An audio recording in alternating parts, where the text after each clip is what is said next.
the Fitch Junior football player. His name, Thomas Williams. Thomas, great to have you on, man. Thank you for having me. I think first and foremost, your talents supersede what you've done on the football field. And I know that the ECC has their 7-on-7 and lineman challenge. And last week it was, in my opinion, I thought it went very successful. But I have you on for a different reason. And it's for the speech that you gave prior to the game last week about the social injustice that's going on right now in this country. And I kind of first just want to ask you, before we get into the speech, when did that speech come to you? Because it sounded like it's something that you really thought about for, if not days, at least a couple weeks. Well, actually, we found out Thursday night after practice that the NFA guys would have the chance to speak. My coach, Coach Ellis, he told us when we had our socially distanced circle to close out of the practice, and I went home and I was thinking like, because I know that the topic is something that's very important to me personally. So I was thinking about it, and I decided that I was just gonna text him and ask him, I know the guys at NFA are gonna be speaking. Is it possible that I'll get a chance to speak? And he said yes, I would be able to speak during the or right before the coin toss. So actually, I really had about a day to prepare. Really, that's it. And in that time, I almost feel like in some ways it's maybe good that you had such a short notice, only because you didn't have a chance to kind of overthink things. I mean, think about it. For a football game, championship game, sometimes that week or 2 weeks before that is the worst because you're just sitting around thinking about it, pondering all the ideas. For you to only have a day, you didn't even have time because of school and football and everything else. It kind of was just, all right, I'm going to give a speech in some ways, not in a rude way. I'm just going to wing it, but the wing it turned out to be the best thing possible. Yeah, I mean, really, I just I thought about it over the night, Thursday night, and a little bit during Friday, and I didn't really plan out the words specifically, but just the ideas that I wanted to touch on. And so, and then we got to the field, and when they called me up to the mic, I had my ideas, and besides that, I kind of just let it flow, and it worked out. So yeah. I never thought that I would hear somebody who knew more about the Constitution than probably some adults. Because when you started talking, your speech, again, like I said in the tweet earlier today, it was very eloquently stated because it's not like you were talking out of your you know what. You were stating what was in the Constitution. You were bringing up something that's in on the piece of paper that everybody abides by. And I think that in and of itself, obviously the words and why you said it also ring true. But the fact that you were bringing something from the Constitution, I thought for people who may not know fully what the social injustice is going on, they can relate to that first. And then that allows people to listen after. You know what I'm saying? Yeah, I mean, really, what I just wanted to do is just highlight the fact that I mean the Constitution is the supreme law of the land in this country, and since the very beginning, I mean that they've seen people of color, people like me, and like 40% less of a person, like I said. And I mean, in my opinion, if anything, the color of your skin, this pigment, this melanin, it if anything it adds to our character. It doesn't subtract 40% from us. And so that was just something, like I said just a couple minutes ago, that ideas that I came up with that I wanted to touch on, that was really a big one. Just that you want to sound like you know what you're talking about. And I mean, I do know what I'm talking about, but when you sound like you do is something like the Constitution, that 3/5 clause, it'll get across to a lot more people than if you're just rambling about anything. And that's the part too that it didn't sound like, and I listened to the whole thing. It didn't sound like you were rambling or you were going off, because at some point, even the people who are great at speaking or giving speeches, sometimes they go off on a tangent or go off about something that has nothing to do with what they're talking about. They're just talking to talk. With you, you got to the point, you brought up the facts, you talked, you did what you needed to do, and then it was over. Like, you didn't continue on doing it. And I think that's why the attention, it was so great, because you got to the point and you didn't string it along for 9, 10 minutes. Yeah, well, I mean, first of all, I mean, I know me and the rest of my teammates were really excited. It was finally our first competition. So I didn't want to, as important as the topic is, we were there to play football. So I didn't want to, take up too much time. But at the same time, you want to say enough that it has an impact. So I kind of like I got my point across, and then I tried to end it at a good spot where I felt that I had said enough, but I hadn't said too much to where if you're watching the video, say, you're like, oh, he's still talking. There's still this many minutes left. I'm not going to watch the rest. And if like the guy's even there after you talk enough, they're not going to be paying attention anymore. So you want to talk long enough to get your point across, but not talk so long that people stop listening. I can tell you this much. I think every person who watched it via video or overall listened and continued on listening. They did not lose interest by any means. Maybe I'm wrong.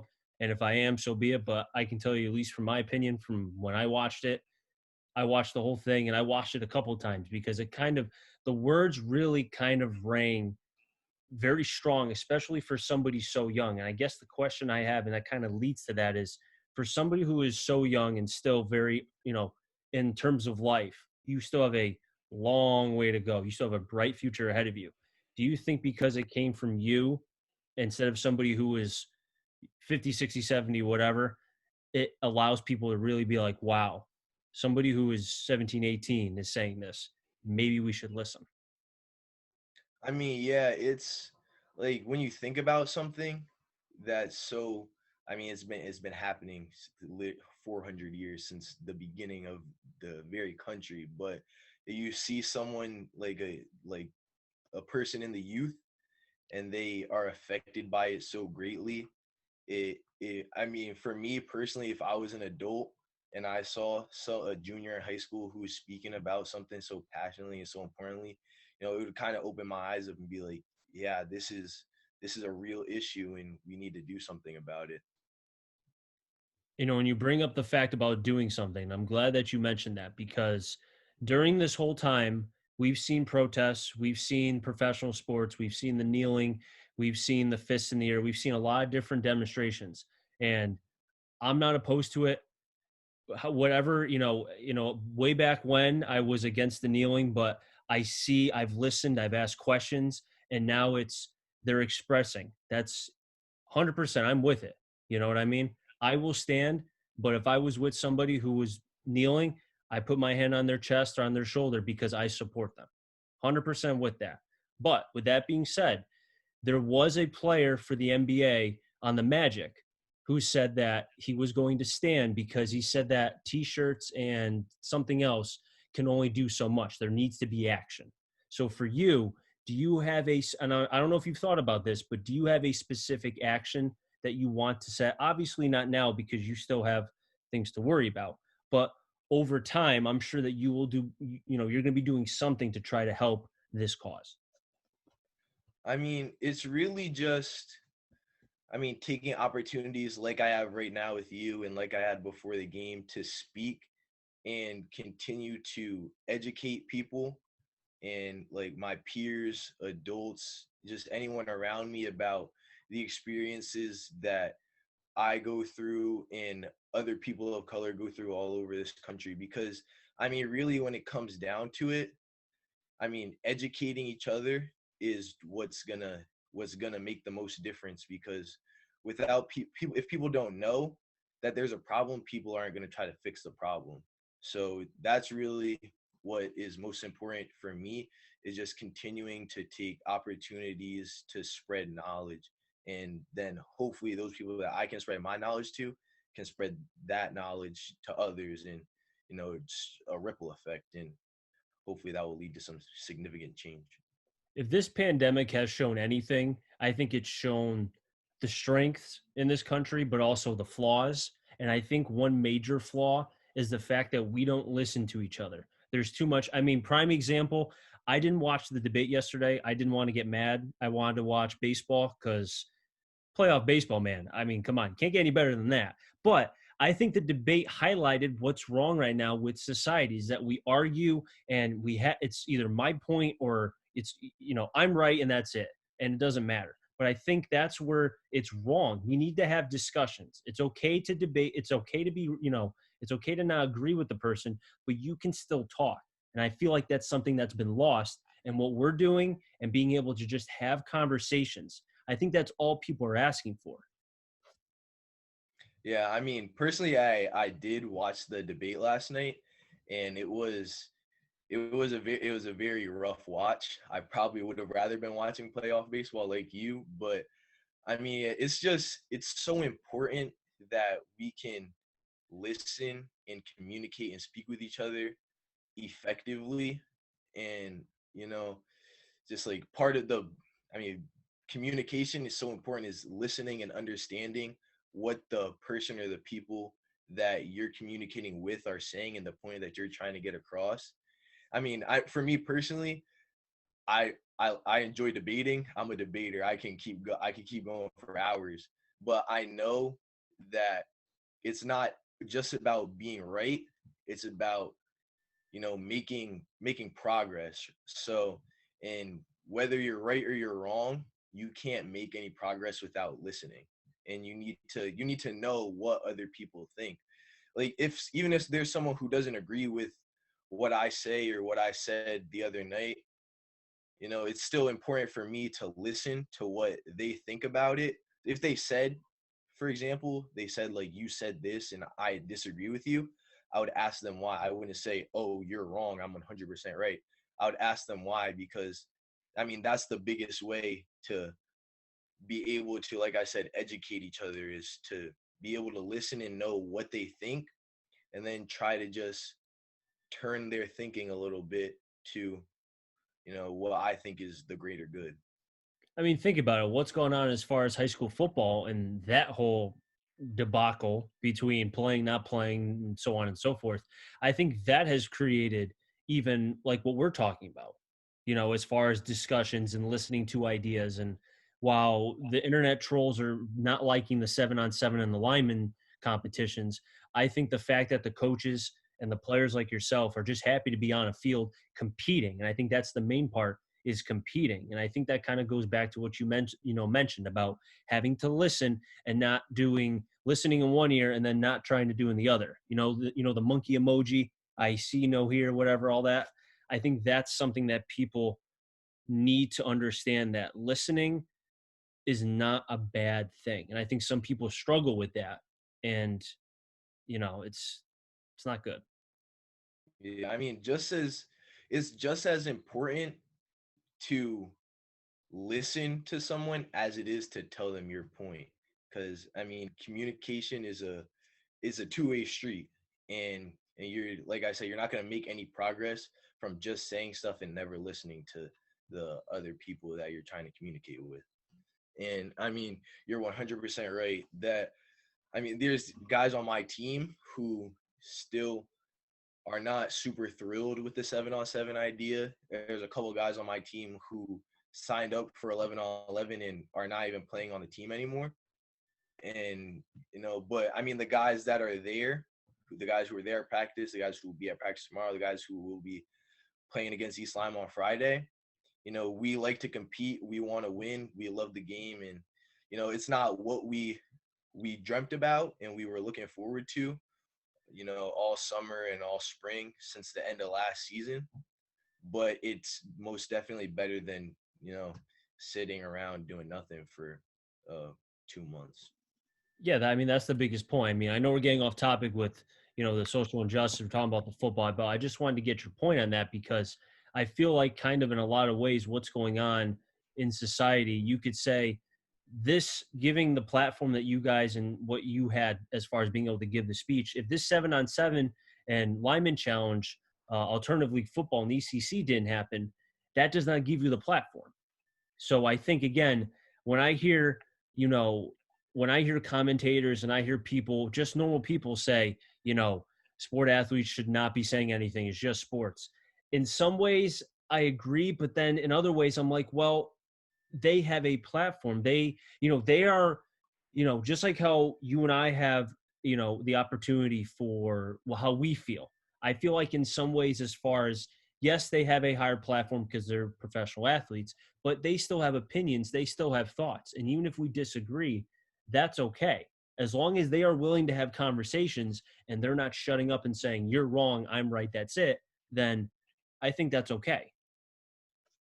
I mean, when you have a platform like I did the other night, like I have right now with you, and I mean plenty other LeBron James, his whole more than an athlete campaign is something that I definitely personally um appreciated and something I tried to, take a part in, obviously, Friday night and again now. But and when you have a platform like that to speak on something, and I mean 400 years of oppression, like I believe that me and other athletes of color specifically, like we owe it to people. I mean, people like Martin Luther King and Malcolm X who gave their lives for it.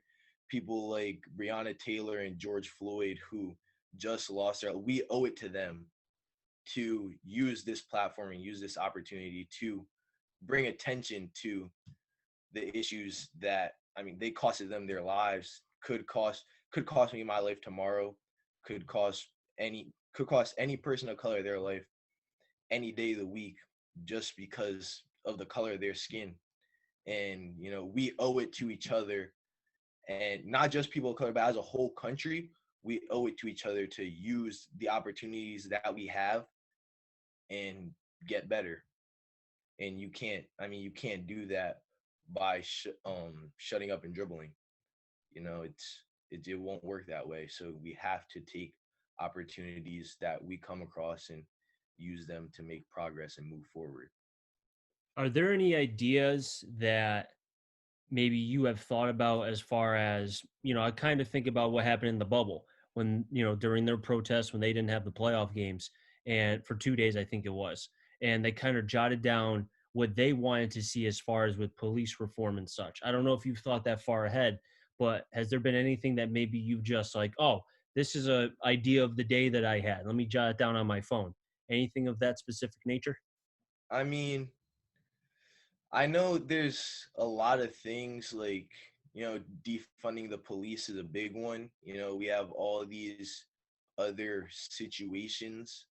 Like you could put it towards education reform, you could put it towards insurance and welfare and all that type of stuff when places put so much money into their police departments. So that's a big one that I definitely, I think about. And another one that's not nearly as probably complicated as changing all the funding is, just like I said earlier, educating people and educating each other.